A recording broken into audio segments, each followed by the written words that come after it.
Jewish Week on JN1. Well, of course, Oxford is known as one of the foremost seats of learning and academia and the city of the dreaming spires. But what's perhaps less well known is it's also home to one of the most well-documented medieval Jewish communities in the world. William the Conqueror brought the Jews to England from France to help boost trade between his new kingdom and his continental territories. The Jews migrated up the River Thames to Oxford from around 1080 and established a significant and thriving community in the city. The medieval Jewish quarter was situated in an area then called the Great Jewry.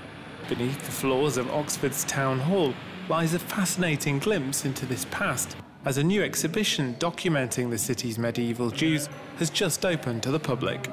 Well, it's particularly important because this town hall is very site-specific. It's located in the heart of the medieval Jewish quarter. And so when they were revamping the Museum of Oxford, we were approached and really happy to integrate something about the Jewish quarter because we like to think it's the best documented medieval Jewish community in the world. Among the centuries-old artifacts on display is an ornate base for a cross paid for by Jews. They had it made as recompense for one of their number who interrupted a Christian procession by snatching the processional cross out of the hands of an altar boy.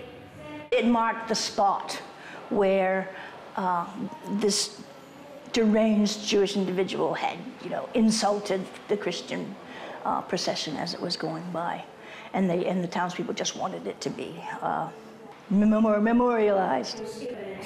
Visitors can also see an original Jewish medieval doorway, which led to the underground tunnels connecting homes in the Jewish quarter. It led to a system of tunnels that connected most of the Jewish houses at that time. It particularly connected a very large Jewish hall across the street, which belonged to Jacob of Oxford. Now, many people have asked me why would the Jews have had this network of underground cellars and passageways.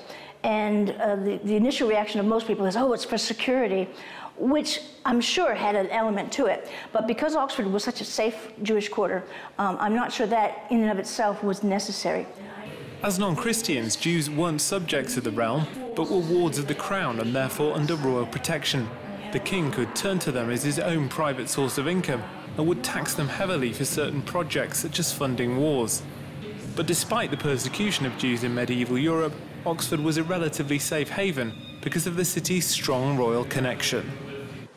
Well, the Jews played an important role here in Oxford until they were expelled by King Edward I in 1290. The Jews returned to England in the mid-17th century, and since then, Oxford has continued to flourish under their influence. This is Edward Barron for JN1 in Oxford.